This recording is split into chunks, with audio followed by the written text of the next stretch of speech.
Hey, what's going on? This is the Body Punch Podcast. My name is Naz.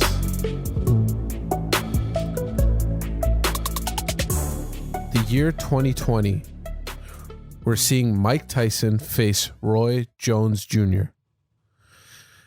It's crazy to say, but it's a fact. Now, this card and this fight has many different layers to it. And just many different questions. Some of those questions being for the main card is how is it going to fare with it being very top heavy? Mike Tyson and Roy Jones pushing a lot of the attention to themselves. And then Jake Paul and Nate Robinson with a very interesting and somewhat weird fight, to be honest with you. Who would have thought that Nate Robinson would be fighting a spectacular basketball player fighting a social media star? But let's start from the beginning. And the beginning where I see the fights start getting interesting is with Rashad Coulter. So many of you know that this podcast talks a lot about MMA. I love talking about MMA, and we got an MMA fighter here. I remember watching Coulter fight in the UFC. It's interesting to see him fighting in boxing. I mean, it's kind of weird because for a person who trained in so many skill sets is relying on just his hands now. It must be kind of weird for him as well. Now, I'm reading his bio. To be honest with you, I don't know much about him or his background. I do remember seeing him in the UFC, but when he had his interview done, he was talking about having a lot of boxing experience. My memory of him in the UFC was someone that really relied on his boxing. So, I mean, he could fare well in that. Not many people are going to know about him. He was never a main card staple or anything like that.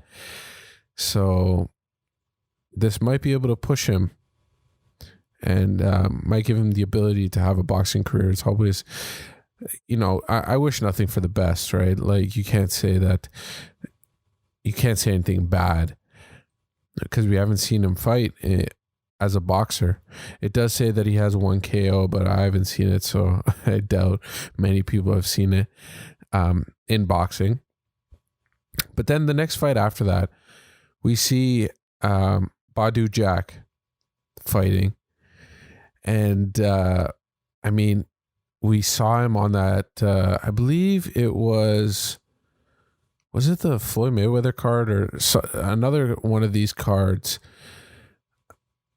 And it seems like he's always the person they call whenever there's either a celebrity fight or an interesting fight that's not really, like he doesn't show up on normal cards anymore.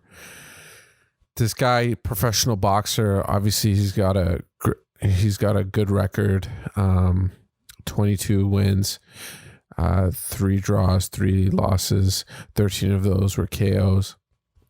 So, I mean, he's a professional boxer. And for the fans that are going to show up, see, this is the thing that happens with these cards. And this is one of the main reasons why I wanted to talk about it. Is does these celebrity fights where, Jake Paul or his brother or even Mike Tyson, I'm going to put him in the celebrity fight category now because we'll talk about it in a bit, but there's a bunch of caveats that go into that fight. But will the casual fans that come to watch this fight or this whole fight card, will it have that sticky factor Is someone going to watch this fight with Badou Jack and be like, I'm going to follow this guy now? I'm interested in the sport. Or are they just here just to watch this one card? That's the ultimate question. And I think it's the question that's raised every time we see a card like this. We've seen many of them with Logan Paul, Jake Paul. I mean, the Conor fight with Floyd, it was a real fight. I mean, we got two professional fighters. I was about to say it's two professional boxers, but we got two professional fighters in there. So, I mean, it has a little bit more credit. But will the fans that show up to see the famous fights, are they going to show up to watch boxing later on? Now, I think there's a couple of factors that go into that. Are you going to perform? Are you going to have a showcase when you get the opportunity like this? The thing is that with these casual fans, with these fans that are just here to see Jake Paul or Mike Tyson or Roy Jones, you got to do something that really elevates you, that really taps into these kinds of fans. They're looking for that ESPN moment, that Sports Center moment. They want to see something spectacular. And I think that's the way to get them to follow. But it's not like I have any of the numbers in front of me. But I'm going to assume that these people are just here to watch Mike Tyson, watch Jake Paul, watch Roy Jones, and just kind of leave. Because they're kind of there to see the spectacle. So the fight after the Badou Jack fight is the very weird fight of Jake Paul and Nate Robinson.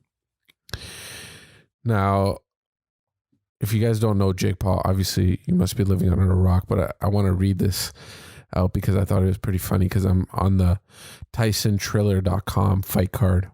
It says social media icon, music, artist, undefeated boxer, and KSI's father.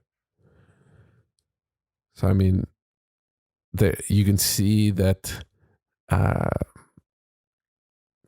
don't know.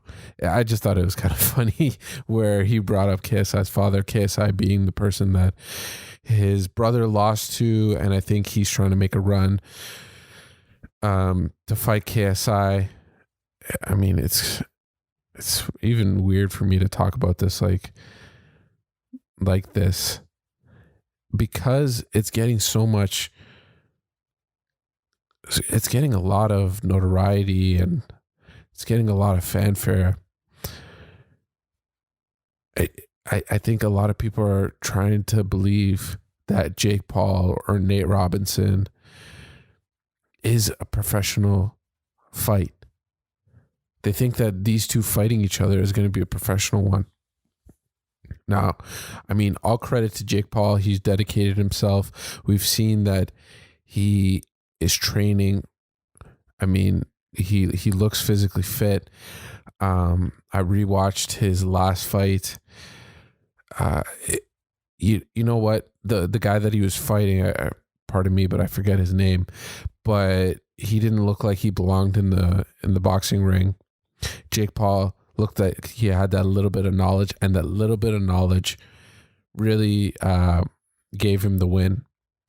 Obviously, that's the thing about boxing, is it's all about how long you've done it. That's why, all the fighters, they start at a young age. You got to start at a young age because the earlier you develop these skills, it's like walking. You got to learn at a young age, and then you become proficient in it. You start running after a little while.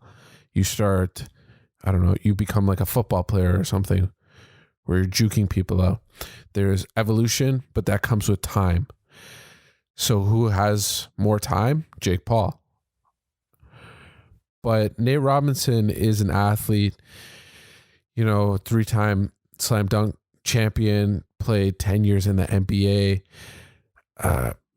Even here it says that he played football and he is a football standout. He is an athlete, but that's the secret thing about boxing is the time that goes into it. And again, this question goes to this fight as well. Obviously, people are going to tune in to watch this fight, to see where Nate Robinson is, to see where Jake Paul is. But is it really going to help the sport of boxing? I don't think so. I don't think so. That's why maybe, because I remember Jake Paul was having conversations with Eddie Hearn, who is a big time boxing promoter. And those conversations looks like they kind of floundered. And I think that might be because Eddie Hearn saw the numbers. He saw the stickiness of the card that he had with Jake and Logan Paul and felt like he needed to move on. So I think that's what's going to happen with this. People are gonna watch it though. People are gonna watch it for sure. I mean, like the combined, I bet you Jake Paul has like a crazy amount of followers that will just follow anything he does, and this is a way to get some crazy numbers onto this fight card. But the fight right after that is the fight that everybody's here to watch.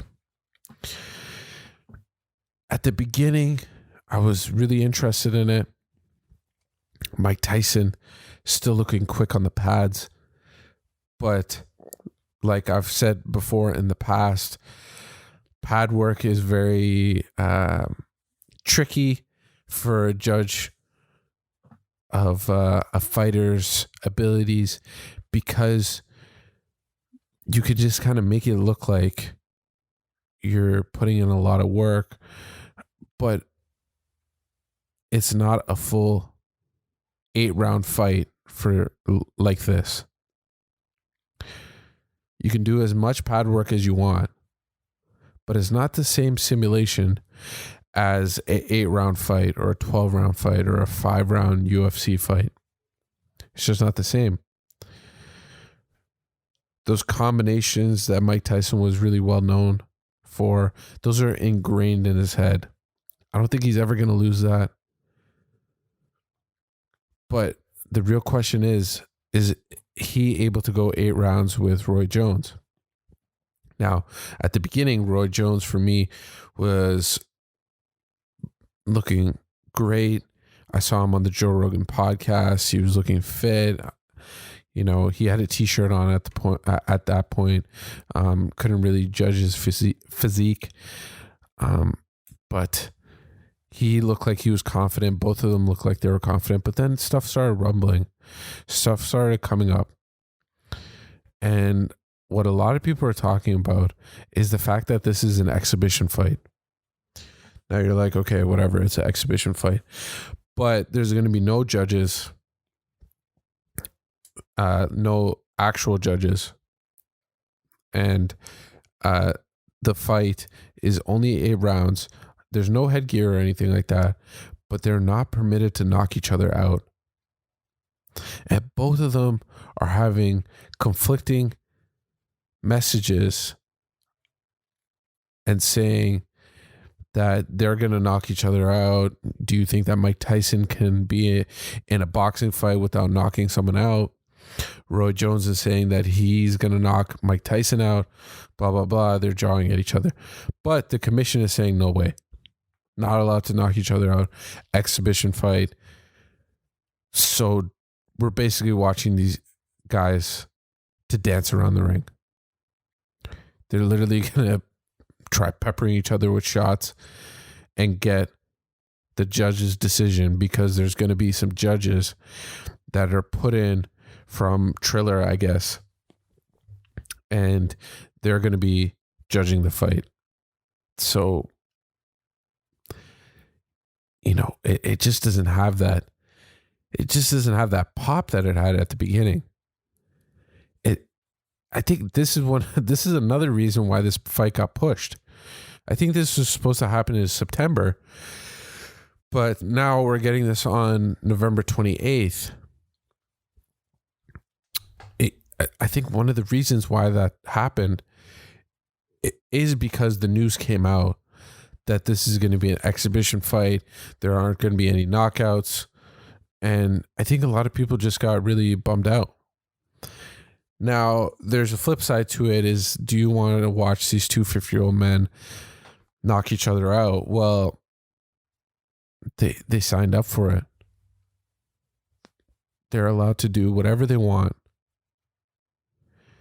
If they're not going to fight in this organization, if they're not going to start up their own organization, they're going to figure out a way to fight. They're going to do it. So why not just make some money off of it? That's my thought. But we're not even getting that. Now, let's try and forget about that for a second. Obviously, it's a really hard thing to forget about. But if one of them do knock the other person out, because even we've seen shots in other organizations like the UFC and boxing where it could be a short shot and it knocks the opponent out. What happens then? Well, I guess nothing, because they're kind of almost regulating themselves. And here's another point. News just came in, and it was by I believe it was ESPN reporter, and he said that both fighters have gone through a VADA drug test and are going to be going through another VADA drug test on Friday, I believe. So it's weird because they're both being drug tested. They're both getting tested all the time, not all the time, but they're both getting tested now.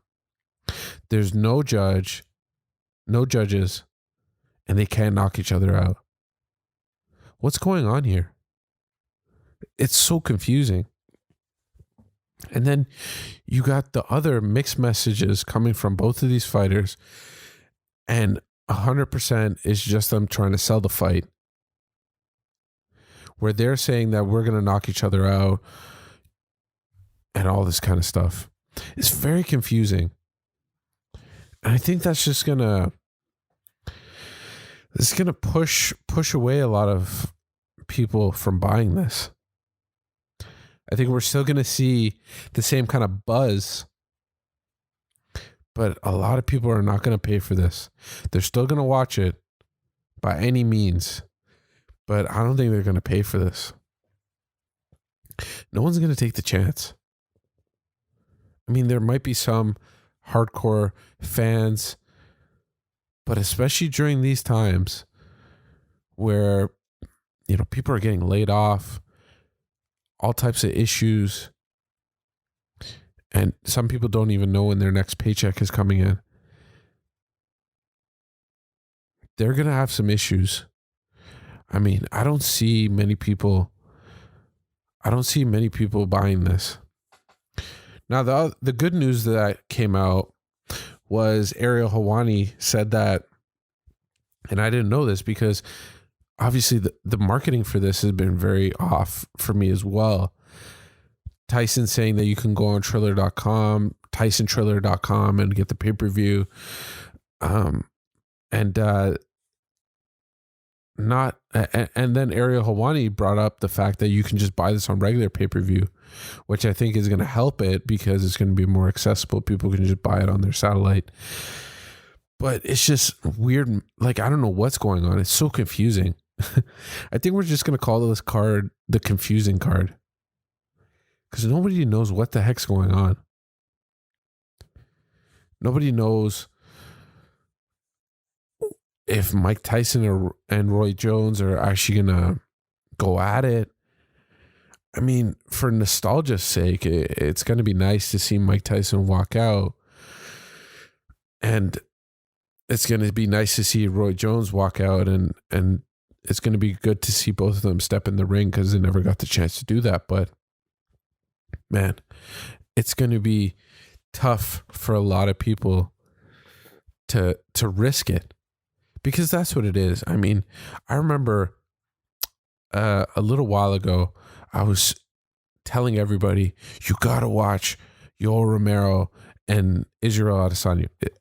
Adesanya being a commentator on this, funny enough. But I was telling everybody to watch that fight. I got people together and like it was like family or whatever, and it was a flop. I love the fight. There's major repercussions that go into fighting Yoel Romero, and Adesanya was doing all these kind of different things, and but for casual fans, was it the best? No, it wasn't the type of thing to get someone hooked on the sport. Think about it. From your perspective, what was the fight that got you hooked? What was the one fight that got you hooked to the sport? I remember I watched UFC for a long time, and the one fight that got me hooked was Rampage versus Chuck. I was like that was the fight that got me hooked because it piqued my interest. I always kind of heard of the UFC. I heard of mixed martial arts. I watched everything that everybody said was good, but the one thing that got me hooked and made me go like, I gotta keep up with this sport was Chuck versus Rampage.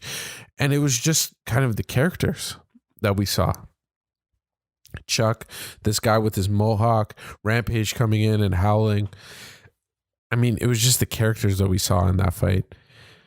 So is that what's going to happen with this one? I don't think so. Especially with all these things coming up. With all these people saying that no one's going to get knocked out. They're not even going to do anything. That's not the type of thing to get people hooked onto the sport. Now, I think what we are going to get here is the nostalgic factor. It's always good to see your heroes come back. It's going to be, it's going to be pretty awesome to see Mike Tyson. Both of them are looking good. So it's going to be pretty awesome to see them both step in the ring. And, I mean, to be honest with you, I'm not really interested in any of these other fights.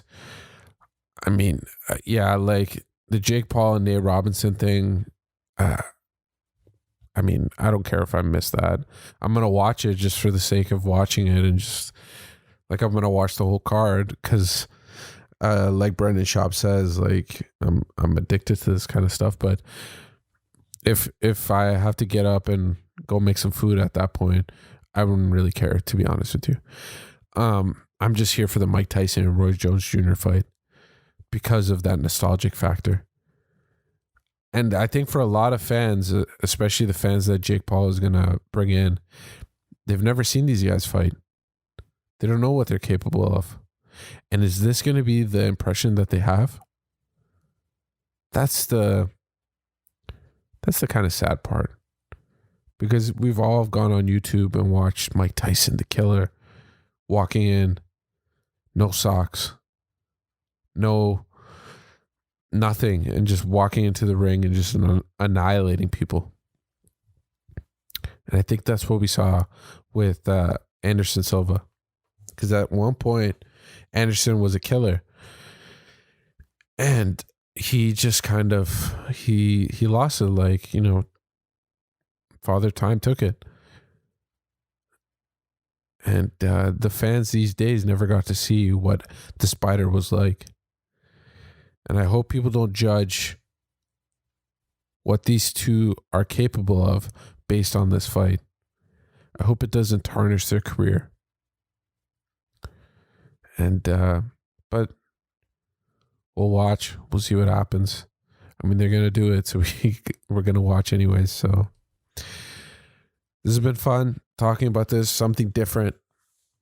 But if you guys could subscribe, all that good stuff on the different platforms, that really means a lot. And I appreciate you guys taking the time. And I'll talk to you guys soon. This has been the Body Punch Podcast. Bye.